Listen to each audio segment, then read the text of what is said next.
जय हिंद साथियों, स्वागत है आज का सेशन जिसमें हम लोग डिस्कस करेंगे झारखंड एकेडमिक काउंसिल के द्वारा जारी किए गए एग्जामिनेशन पैटर्न और एग्जामिनेशन पाठ्यक्रम यानी कि सिलेबस के बारे में।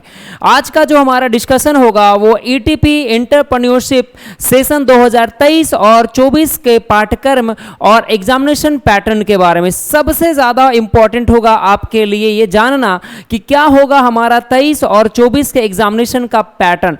बिल्कुल ध्यान से देखेंगे सेशन को और जानेंगे कि हमारा झारखंड एकेडमिक काउंसिल के द्वारा जारी किए गए एग्जामिनेशन पैटर्न क्या है। आपके एग्जामिनेशन पैटर्न को 3 हिस्सों में डिवाइड कर दिया गया है, यानी ईटीपी कुल आपका 100 मार्क्स के एग्जामिनेशन होंगे और 100 मार्क्स के एग्जामिनेशन को कुल 3 हिस्सों में डिवाइड कर दिया गया है। पहला जो हमारा हिस्सा है, पहला जो हमारा खंड है जिसको सब्जेक्टिव कहा गया है, दूसरा जो खंड है सर वो हमारा ऑब्जेक्टिव है और तीसरा जो खंड है सर वो हमारा प्रोजेक्ट वर्क या फिर आप कह लीजिए इसको इंटरनल असेसमेंट या फिर सर आप इसको कह लीजिए प्रैक्टिकल। तो ध्यान से देखेंगे, अगर हम लोग डिस्कस करेंगे तो करें ऑब्जेक्टिव के बारे में, तो टोटल जो ऑब्जेक्टिव क्वेश्चन है वो आपके 35 ऑब्जेक्टिव क्वेश्चन आएंगे आपके एग्जामिनेशन में और सभी ऑब्जेक्टिव क्वेश्चन अनिवार्य है, यानी टोटल नंबर ऑफ क्वेश्चन आपको 35 दिखेंगे और प्रत्येक क्वेश्चन जो आपके एग्जामिनेशन के लिए होंगे वो 1 मार्क्स कैरी करेंगे। 35 question into 1 equal to 35 marks, यानी कुल आपको 35 क्वेश्चन एमसीक्यू दिए जाएंगे और उस सभी प्रश्नों को आपको सॉल्व करना है और 35 जो क्वेश्चन आपको दिखेंगे वो ईच क्वेश्चन 1 मार्क्स कैरी करेगा। लेकिन अच्छी बात यह है झारखंड एकेडमिक काउंसिल के विद्यार्थियों के लिए कि एमसीक्यू यानी कि ऑब्जेक्टिव क्वेश्चन में कहीं भी किसी प्रकार का कोई नेगेटिव मार्किंग नहीं है, यानी आप गलत आंसर देते हैं एमसीक्यू का आपका कोई भी मार्क्स डिडक्ट नहीं किया जाएगा। तो हमारा ऑब्जेक्टिव क्वेश्चन 35 क्वेश्चन रहेंगे, 35 क्वेश्चन में से हमें प्रत्येक क्वेश्चन 1 मार्क्स के रहेंगे। इस प्रकार से टोटल जो हमारा क्वेश्चन होगा वो कितना हो जाएगा 35, कुल कितना मार्क्स का होगा 35। क्वेश्चन टाइप जो हमारा कौन सा सर, हमारा एमसीक्यू होगा। नंबर ऑफ क्वेश्चन 35 होंगे, ईच क्वेश्चन कैरी कितना करेगा 1 मार्क्स कैरी करेगा। अब देखेंगे हमारा सब्जेक्टिव मार्क्स का, लेकिन मैं आपको एक बात और बता रहा हूं जो ध्यान से सुनेंगे और हमेशा ध्यान में रखेंगे कि आपका जो परसेंटेज है, आपका जो मार्क्स है, इसको इन्हांस करने में जो सबसे इंपॉर्टेंट रोल अदा करेगा वो हमारा ऑब्जेक्टिव होगा सर। ऑब्जेक्टिव आपका जो है वो आपको अच्छा परसेंटेज, अच्छा एकेडमिक जो है वो रिजल्ट आपको दिलाने में काफी मदद करेगा। अब जब भी आप चीजें कंटेंट पढ़ेंगे तो ऑब्जेक्टिव क्वेश्चन को साथ में हम लोग डिस्कस करते चलेंगे ताकि आपका ऑब्जेक्टिव क्वेश्चन का भी जो है बहुत अच्छा प्रिपरेशन हो जाए। सेकेंड खंड को देखिए तो हमारा सेकेंड खंड जो है वो जिसको हम लोग सब्जेक्टिव कहते हैं, सब्जेक्टिव में सर हम लोगों का टोटल नंबर ऑफ क्वेश्चन जो है, टोटल नंबर ऑफ क्वेश्चन की बात करें सब्जेक्टिव में तो टोटल क्वेश्चन आपके एग्जामिनेशन में रहेंगे। टोटल नंबर ऑफ क्वेश्चन आपके एग्जामिनेशन में दिखने को मिलेंगे 19 क्वेश्चन, टोटल 19 क्वेश्चन आपको दिखने को मिलेंगे आपके एग्जामिनेशन में।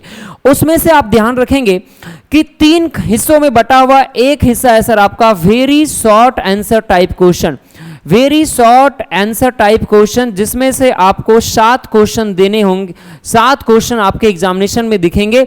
इस 7 क्वेश्चन में से आपको एनी 5 सॉल्व करने हैं, एनी 5। ये जो आपको very short answer type question है ये भी आपके एग्जामिनेशन में 1 मार्क्स कैरी करेंगे, यानी जो वेरी शॉर्ट टाइप है वो आपका कितना मार्क्स का होगा सर 1 मार्क्स का होगा, यानी प्रत्येक जो क्वेश्चन है वो 1 मार्क्स का होगा। इसमें से आपको सॉल्व कितना करना है 7 में से 5, इस प्रकार से आपका होगा 5:1 दैट इज कॉल्ड 5 मार्क्स। दूसरा जो हमारा कंटेंट है sir that is called short answer type question. दूसरा जो हमारा है short answer type question, short answer type question जिसमें से टोटल क्वेश्चन 7 होंगे। इसमें से हमें जो सॉल्व करना है ये भी कितना सॉल्व करना है एनी 5 ही सॉल्व करना है, ठीक है। कितना सॉल्व करना है एनी 5 सॉल्व करना है और यह कितने मार्क्स के होंगे सर, ये 3 मार्क्स के होंगे। प्रत्येक क्वेश्चन कितने मार्क्स के होंगे 3 मार्क्स के होंगे, ठीक है। तो इस प्रकार से 7 क्वेश्चन में से 5 क्वेश्चन सॉल्व करने हैं, यहां पे 7 क्वेश्चन में से 5 क्वेश्चन सॉल्व करने हैं, लेकिन प्रत्येक जो क्वेश्चन है वो आपका 3 मार्क्स का होगा, ठीक है। और इस प्रकार से 5:3 आप जब सॉल्व करेंगे तो यहां पर आपका हो गया 15 मार्क्स, ठीक है। नेक्स्ट अगर बात करें तो लॉन्ग आंसर टाइप क्वेश्चन जो आपका होगा sir, long answer type question, जिसमें टोटल नंबर ऑफ क्वेश्चन जो आपको एग्जामिनेशन में दिखने को मिलेंगे वो आपको 5 क्वेश्चन दिखने को मिलेंगे, लेकिन आपको इसमें से एनी 3 क्वेश्चन ही सॉल्व करना है, एनी 3 सॉल्व करना है। और जब आप एनी 3 सॉल्व करेंगे तो 3:5 = 15 मार्क्स। आप देख सकते हैं यहां से आपका 15 मार्क्स, ठीक है। इसी प्रकार से यहां से भी आपका 15 मार्क्स और यहां से आपका 5 मार्क्स, 15 + 15 30 और +5 दैट इज कॉल्ड 35 मार्क्स। आप देख सकते हैं very short answer type question 5 marks, short answer type question 50 marks और long answer type question 50 marks. 35 question आपको जो है वो सब्जेक्टिव में सॉल्व करना है। हम आगे डिस्कस करेंगे कि उस 35 में से कौन सा यूनिट से किस प्रकार का कितना मार्क्स का आएंगे और किस प्रकार से हमारा कंटेंट होगा, लेकिन वो हमारा सिलेबस होगा। ये जो भी हम डिस्कस कर रहे हैं हमारा एग्जामिनेशन का पैटर्न है, ठीक है। अगला जो हमारा खंड है, अगला जो हमारा आपको खंड दिख रहा है वो है हमारा इंटरनल असेसमेंट, या आप कह लीजिए प्रैक्टिकल, या आप कह लीजिए प्रोजेक्ट वर्क। पहली बात आपको ध्यान रखना है कि सर बहुत सारे विद्यार्थी पूछते हैं कि जब आप प्रोजेक्ट वर्क तैयार कर रहे होंगे तो कुल कितना प्रोजेक्ट बनाना है। तो याद रखेंगे एक विषय के लिए, एक सब्जेक्ट के लिए आपके विद्यालय के द्वारा, आपके महाविद्यालय के द्वारा, स्कूल और कॉलेजेस के द्वारा एक प्रोजेक्ट तैयार करना होता है। यानी कहने का मतलब हुआ एक सब्जेक्ट के लिए एक ही जो है वो प्रोजेक्ट आपको तैयार करना है, यानी एटीपी में आपको एक ही प्रोजेक्ट तैयार करना है। और आपका जो प्रोजेक्ट में जो मार्क्स होंगे वो 30 मार्क्स का है, यानी इंटरनल असेसमेंट जो है वो आपका 30 मार्क्स का है, ठीक है। 30 मार्क्स में भी हम लोग देखेंगे कि किस प्रकार से मार्क्स का डिस्ट्रीब्यूशन किया गया है, किस प्रकार से मार्क्स का बंटवारा किया गया है। तो अगर हम ध्यान से देखें तो प्रोजेक्ट रिपोर्ट आपको 10 मार्क्स का होगा, वाइवा आपका 5 मार्क्स का होगा, केस स्टडी जो है आपका 10 मार्क्स। केस स्टडी क्या है सर? केस स्टडी जब आप प्रोजेक्ट तैयार कर रहे होंगे तो जो आप कंटेंट को लिखेंगे उस कंटेंट में आपको केस स्टडी प्रॉब्लम्स दिए रहेंगे, और उस केस स्टडी में जो प्रॉब्लम्स आपको दिए रहेंगे वही आपका कंटेंट होगा। और उसके बाद जो प्रॉब्लम्स है उसका आप सॉल्यूशन बताएंगे, ठीक है, क्या उसका एनालिसिस होगा, और वही analysis that is called problem solving, यानी कि कंक्लूजन या एनालिसिस के नाम से जाना जाएगा। तो 10 marks plus 5 marks plus 10 marks plus 5 marks equal to कुल अगर सभी को सम अप कर देंगे तो आपका कितना हो जाएगा सर? 30 मार्क्स। तो इस प्रकार से आपका जो एग्जामिनेशन का पैटर्न हुआ, अगर ध्यान से देखें तो objective plus subjective plus project work. Objective 35 marks, subjective 35 marks, और साथ ही साथ हमारा जो प्रोजेक्ट है वो हमारा 35 मार्क्स। और जिस दिन आप इसको जोड़ लेंगे सर, सम अप कर लेंगे, उस दिन आपका कुल जो है आपका मार्क्स, यानी कुल जो आपका एग्जामिनेशन है वो 100 मार्क्स का होगा। अभी तक हम लोगों ने जाना है क्या रहेगा हमारा झारखंड एकेडमिक काउंसिल सन 2023 और 24 ईटीपी का एग्जामिनेशन पैटर्न।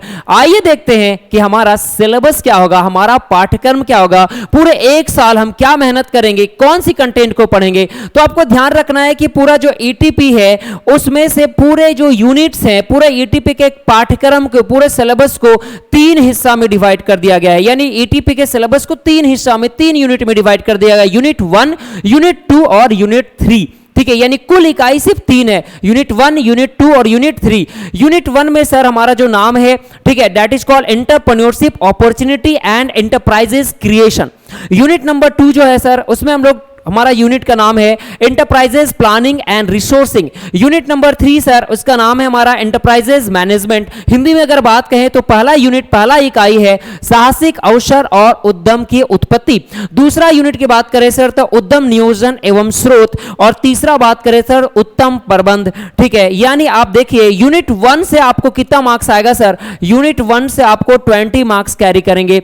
यूनिट 2 की बात करें सर तो यूनिट 2 भी आपका 20 मार्क्स कैरी करेगा, और यूनिट 3 जो है सर वो अभी आपका कितना मार्क्स कैरी करेगा? वो आपका 30 मार्क्स कैरी करेगा। और इस प्रकार से जब आप सम अप कर देंगे तो 20 marks plus 20 marks plus 30 marks जिस दिन जोड़ देंगे सर उस दिन हमारा कितना हो जाएगा?